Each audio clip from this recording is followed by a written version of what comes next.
Height से डरता है, कोई पानी से डरता है, कोई अकेले बंद कमरे में डरता है, कमरा बंद नहीं कर पाता।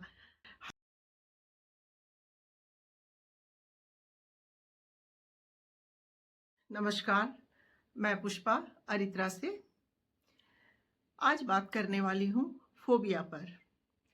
डर से हम सब वाकिफ हैं। डर कहीं ना कहीं हमें बहुत सारी मुसीबतों से बचाता भी है और अलर्ट भी करता है, मगर फोबिया एक ऐसी चीज है जो एक बीमारी का रूप ले लेती है।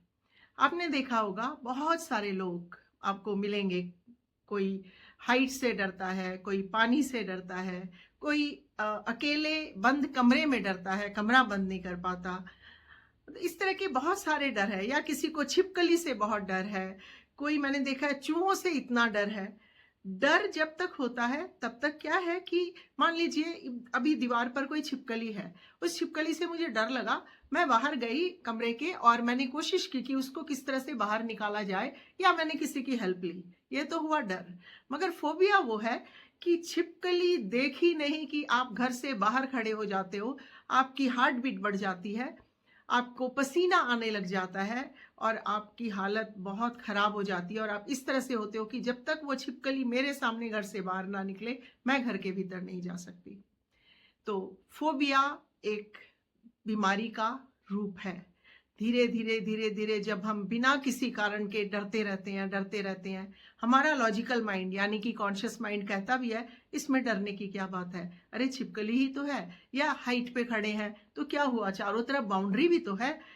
लॉजिकल माइंड सब समझ रहा है, मगर कहीं ना कहीं सब कॉन्शियस से वो डर, वो फोबिया जिसको हम कहते हैं, वो इस तरह से आता है कि सारी बॉडी में कंपन शुरू हो जाता है, हाथ पैर कांपते हैं, पसीना आना, जैसे मैंने पहले बोला।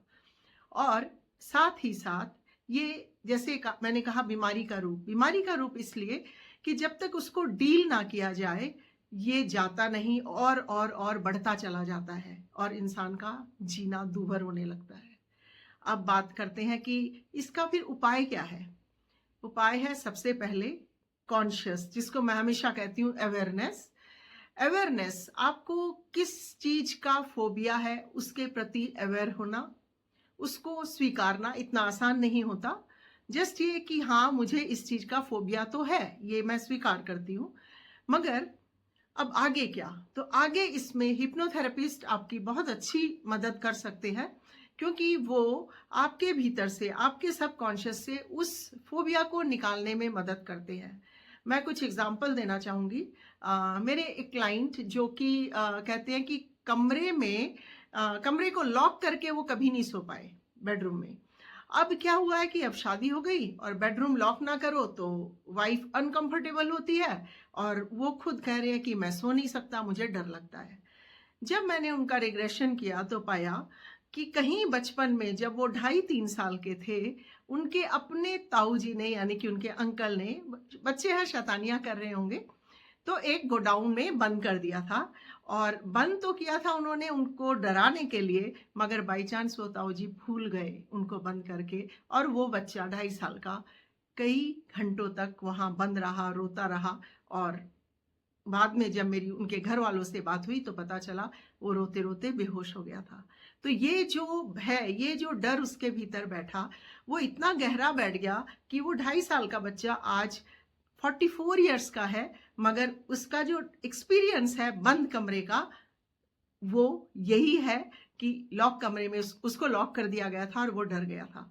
तो जब रिग्रेशन में हम वहां तक पहुंचते हैं तो हीलिंग करना आसान हो जाता है, क्योंकि जब एक 44 का इंसान अपने कोर इशू पे जाता है, देखता है कि कहाँ से ये शुरुआत हुई, तो उसके माइंड में एक लॉजिक तैयार होता है कि अच्छा हाँ, उस वक्त तो ताऊ जी ने मुझे बंद किया था और बंद करके भूल गए थे, ये मेरी उस बचपन की मेमोरी है, और आज मैं 44 ईयर्स की एज में क्या सोचता हूँ। तो ये जो लॉजिकल उसके माइंड में एनालिसिस होती है, ये एनालिसिस उसको हील कर देती है। और आज जब वो बताते हैं बहुत खुश होके कि मैं कमरा लॉक करके सो सकता हूँ, तो अच्छा लगता है। इसी तरह के बहुत सारे एग्जाम्पल्स हैं। तो आप में से किसी को भी अगर इस तरह का फोबिया हो, वो ऊंचाई से हो सकता है, पानी से हो सकता है, किसी भी जानवर से हो सकता है, जैसे मैंने कहा छिपकली हो गई, कुछ लोग कुत्तों से बहुत डरते हैं, कुत्तों से मुझे भी थोड़ा डर लगता है, मगर फोबिया नहीं है। अगर कोई कुत्ता मेरे पास आ जाए तो मैं ऐसे भागूंगी नहीं। तो इस तरह के बहुत सारे लोग होंगे, आपने देखा होगा कि उनकी ऐसी हालत हो जाती है कि जैसे वो बेहोश ही हो जाएंगे। तो इस तरह का किसी भी चीज को लेकर अगर आप लोगों में किसी को ये इश्यूज है, तो आप जरूर से जरूर थेरेपिस्ट के पास जाएं, और इसका इलाज संभव है, और आप अपनी ज़िंदगी बहुत आसानी से जी पाएंगे उस फोबिया को निकाल कर। तो मुझे कमेंट बॉक्स में बताइएगा, अगर किसी को इस तरह की कोई इश्यूज़ है तो मैं ज़रूर हेल्प करना चाहूँगी। और आप मुझे कमेंट बॉक्स में ये भी बताएं कि आप मुझसे कौन से टॉपिक्स पे हेल्प चाहते हैं, या मैं कौन से टॉपिक्स पे वीडियो बनाऊं। अगर ये बताएं तो बहुत अच्छा होगा। धन्यवाद।